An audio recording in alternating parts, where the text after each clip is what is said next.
आइए हम बात करते हैं नेट और सेट में क्या अंतर होता है और जल्दी जॉब किससे लगती है।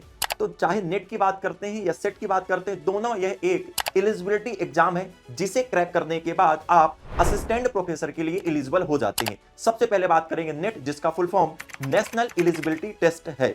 नेट एग्जाम क्लियर करने के बाद आप असिस्टेंट प्रोफेसर के लिए ऑल इंडिया में कहीं भी एलिजिबल हो जाते हैं। नेट एग्जाम साल में 2 बार कंडक्ट करवाया जाता है, जून और दिसंबर। नेट एग्जाम में 2 पेपर होते हैं, पेपर फर्स्ट और पेपर सेकंड। पेपर फर्स्ट आपका जनरल पेपर होता है जिसमें 50 क्वेश्चन पूछे जाते हैं, एक क्वेश्चन 2 नंबर का रहता है, मतलब 100 मार्क्स का पेपर फर्स्ट। पेपर सेकंड आपके सब्जेक्ट स्पेसिफिक होता है जिसमें 100 क्वेश्चंस आते हैं, एक क्वेश्चन 2 नंबर का, मतलब 200 मार्क्स का आपके पेपर सेकंड।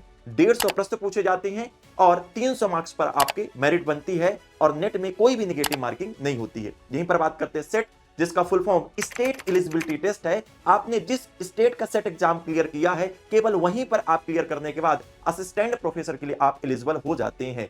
सेट एग्जाम हर साल स्टेटों में कंडक्ट नहीं करवाया जाता है और भारत में लगभग 15 प्लस ऐसे स्टेट हैं जो अपना सेट एग्जाम खुद कंडक्ट करवाते हैं। तो अगर आपका सपना है भारत में असिस्टेंट प्रोफेसर बनने का, तो मैं तो आपको यह कहूंगा कि आपको पर्टिकुलर जो एग्जाम देना चाहिए तो नेट एग्जाम देना चाहिए, क्योंकि नेट एग्जाम जो होता है साल में 2 बार कंडक्ट करवाया जाता है।